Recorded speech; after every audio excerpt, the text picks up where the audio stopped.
Gue punya cerita. Awalnya gue fine aja. Mama gak lama hamil, papa gue dan gue happy banget. Tapi rumput tetangga emang lebih indah ya. Peringatan, animasi ini dibuat dengan tujuan sharing pengalaman pribadi sang pengirim cerita. Dimohon untuk menghargai cerita tanpa menyudutkan beberapa pihak. Selamat menonton. Hai besti sobat GPC, kenalin gue Diandra. Biasa dipanggil Nengok. Hahaha. Gue sekarang tinggal di Jakarta dan umur gue 20 tahun. Episode GPC kali ini dari kisah gue tentang pengalaman yang ninggalin luka di hidup gue yang ngebikin gue trauma sejak kecil.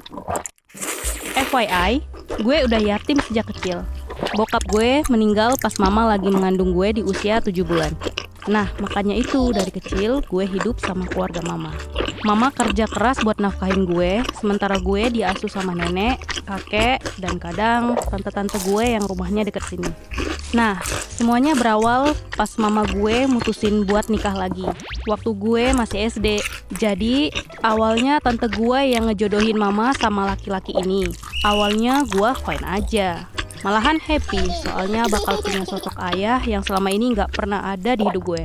Setelah mama nikah, kita pindah ke rumah papa baru gue. Tapi rumput tetangga emang lebih indah ya. Dulu sebelum nyokap nikah, gue mikirnya bakal hidup damai dan bahagia. Tapi nyatanya enggak cuy. Jadi papa gue ini tinggal sama ibu dan adiknya. Sebut aja nenek dan tante Dira. Dia memperlakukan mama gue kurang baik, bahkan sering dijadikan kayak babu. Mama gak lama hamil, papa gue dan gue happy banget. Bokap gak tahu kalau mama diperlakukan kayak gitu sama keluarganya. Dan gue pikir semua penderitaan itu berakhir. Ternyata enggak. Hari ke hari malah makin parah.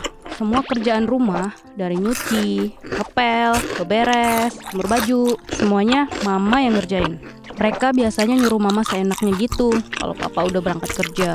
Mama gak berani bilang ke papa dengan semua yang terjadi. Karena mama gak mau hubungan papa dan keluarga retak cuma karena hal sepele. Karena stres dan kecapean, akhirnya mama keguguran. Gue yang masih kecil gak ngerti banyak, tapi gue sering banget lihat mama nangis. Dan gue tahu banget kalau mama sakit hati. Pernah suatu kejadian nih, mama disuruh naik ke atap buat nyuci toren pas masih hamil muda. Dan anehnya papa pulang cepet hari itu. Dan semua jadi terbongkar kalau mama diperlakukan kayak babu. Akhirnya papa mutusin buat cari kontrakan buat kita bertiga. By the way, papa gue ini kerjaannya sebagai pengacara. Dan mama selalu nemenin dia dari nol. Dari mulai ngebantuin segala urusan sampai papa mulai dikenal banyak orang. Gue yang masih kecil pun udah apal semua kolega papa. Lambat laun, pekerjaan papa semakin lancar dengan menghandle banyak kasus. Sampai mengharuskan papa jarang pulang karena saking sibuknya dan padat tugasnya. Gue yang masih kecil sedih karena gue jadi jarang lihat papa. Gue bangun pagi, papa masih tidur. Kalau malam, gue udah tidur. Gitu terus. Gue pun mulai ngerasa kehilangan sosoknya. FYI, papa gue tuh sering nemuin klien di luar kantor. Entah itu di kafe, resto, bahkan klub. Entah bisikan dan firasat dari mana, mama udah mulai curiga ke papa. Bahkan weekend pun papa masih sibuk sama kerjaannya dan jarang pulang. Akhirnya mama minta tolong ke tetangga depan kontrakan yang kebetulan kerja di bar buat ikutin papa. Ternyata saudara-saudara, dugaan seorang istri terzolimi tuh gak pernah meleset ya. Yap, papa sering nongkrong sama cewek di klub malam yang hits banget waktu itu. Gue tahu perasaan mama hancur banget dan beliau berusaha kuat di depan gue. Masalahnya pun jadi melebar kayak panu yang gak diobatin. Berita tentang papa selingkuh ternyata nyebar ke lingkungan mama. Waktu itu, mama kebetulan ikutan arisan sama ibunya teman gue si Padil. Namanya Tante Jum. Arisan yang seharusnya mama yang dapet, tiba-tiba ditukar seenaknya sama Tante Jum. Dan berakhir cekcok, sampai-sampai dia bilang, "Makanya urusin suami lu yang bener, biar gak direbut cewek lain."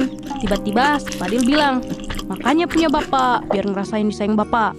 Refleks gue tampar tuh bocah dan tarik tangan mama biar pergi dari situ. Dari kejadian itu buat gue trauma banget. Beberapa hari gue gak masuk sekolah karena kejadian itu. Dan teman-teman gue tiba-tiba menjauh satu persatu. Gue baru sadar kalau mereka yang selama ini gue anggap deket lebih berpihak ke Padil. Gue makin tertutup dan makin susah percaya lagi sama orang. Akhirnya mama gak tahan lagi dan memutuskan buat cerai sama papa. Gak lama dari perceraian ini, papa nikah lagi sama selingkuhannya itu. Kejadian ini bikin gue depresi karena lagi-lagi harus kehilangan sosok papa. Kehilangan kepercayaan sama orang, bahkan gue pun jadi kehilangan teman-teman yang seharusnya bisa support gue di titik terendah gue. Gue belajar banyak dari semua ini. Kepercayaan dan kesetiaan itu harga mati dalam hubungan. Sekali dihancurin, gak ada jalan balik. Tapi gue sadar, papa bukan orang jahat. Dia cuma gagal jadi suami yang baik buat mama. Dia tetap sayang sama gue. Bahkan sampai sekarang masih rutin ngirimin uang bulanan. Tapi, luka batin gue ini yang ditinggalkan oleh pengkhianatan gak akan pernah bisa hilang. Hikmah yang bisa diambil adalah pentingnya kejujuran dan kesetiaan dalam hubungan. Sekali kepercayaan dihancurkan, sulit buat diperbaiki lagi.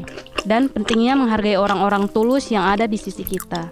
Jaga selagi ada, pelihara sebelum punah. Anjay, sampai di sini ya akhir cerita gue. Bye-bye!